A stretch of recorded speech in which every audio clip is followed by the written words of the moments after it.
Some artificial cells contain an aqueous solution of 20 millimoles sucrose. The cell membrane is flexible and permeable to both sodium and chloride ions and water, allowing the cell to change its volume, which initially is giving to being this. The cell membrane is impermeable to sucrose. In the first experiment, a single cell is placed in a large volume of fluid containing 40 millimoles sucrose. Calculate the volume at equilibrium. So the first thing we do not want to do, very, very important guys, is not to misunderstand what the membrane is permeable for and what is impermeable for. So here it is impermeable to sucrose, right? Now, suppose you were to misunderstand this and it were to be permeable for sucrose, and then you were to calculate the cell's volume at equilibrium. Then at equilibrium, the concentration of sucrose becomes half, right? Meaning that the volume becomes half. So this would be the volume if it's permeable to sucrose, but it's not permeable. So this is completely wrong. Instead, what you can utilize is the formula for dilution, which is expressed right here. Okay? So in this formula, the volume of the original solution after can be calculated by adding the concentration before of sucrose, so 20 millimoles, multiplying it by the volume before, right, which is initially giving to being this, dividing it by the concentration of sucrose after, which they've told us to be 40 millimoles.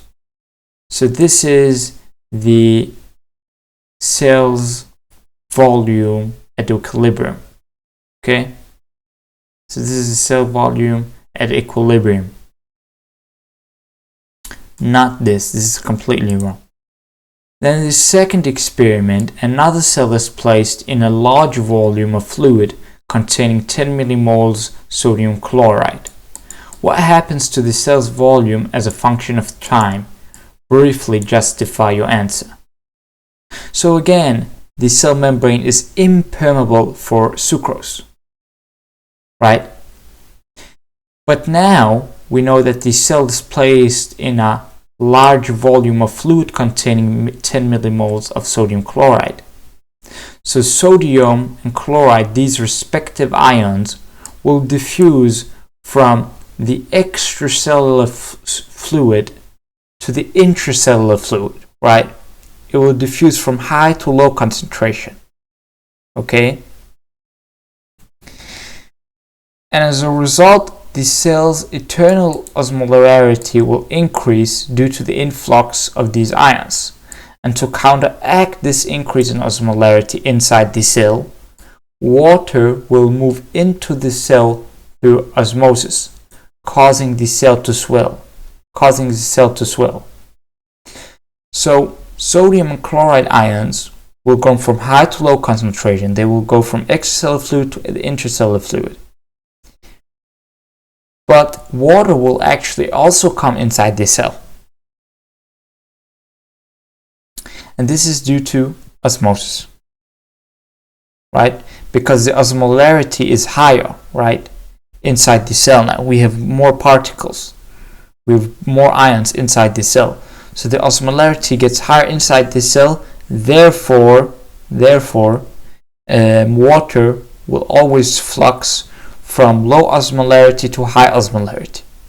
So as a function of time, you could imagine that this will get more sodium chloride ions, it will get more water, the cell's volume will increase over time, and eventually it will come to a point where it gets so big, the volume gets so big that it will burst. Okay? Now in the third experiment, a third cell is placed in a large volume of fluid containing 10 millimoles sucrose and 10 millimoles sodium chloride. Now they ask you to calculate the cell's volume at equilibrium. Okay?